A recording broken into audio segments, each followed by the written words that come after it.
that's what I do. Right. And yeah, it was interesting enough. And it's not for me to share what we were doing talking about in a private meeting. But all the time, I just kept thinking, what would they do if I said, well, That you just keep your mouth shut in a meeting like that. I wouldn't take you to a meeting that involved recruiting people to become teachers, because you are like your teacher recruiting kryptonite.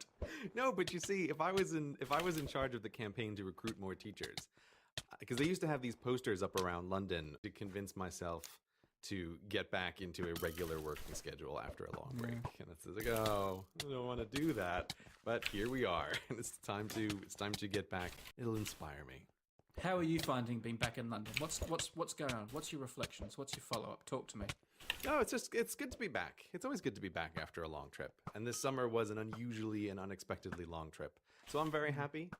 Almost always the first couple of days I come back, I eventually do the thing I like to do, which is to take a walk along the South Bank in London. And then whenever I do that, and then it really feels like long walks by the river. You should come with me sometime, Brady. I'll buy you flowers along the walk. Real ones or emojis? I don't know. Which do you like better? I know you like the emoji ones. I do like the emojis quite a lot. Yeah, we could just walk along, like, texting each other emojis as we walk along the river together. Yes, we could. That would be very romantic of us. Modern romance. So you've done your walk by the river.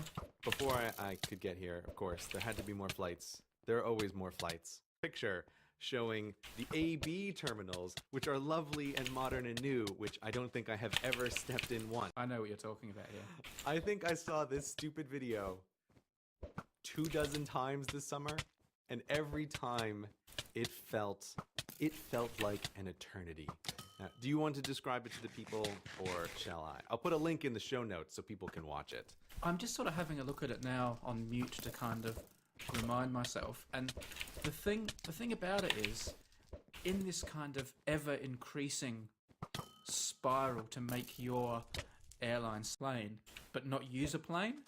So, for example, they show you how to do up your seatbelt, and it's like a person in a taxi cab doing the seatbelt there, and then there's another woman talking about the exits and things like that, and she sort of is doing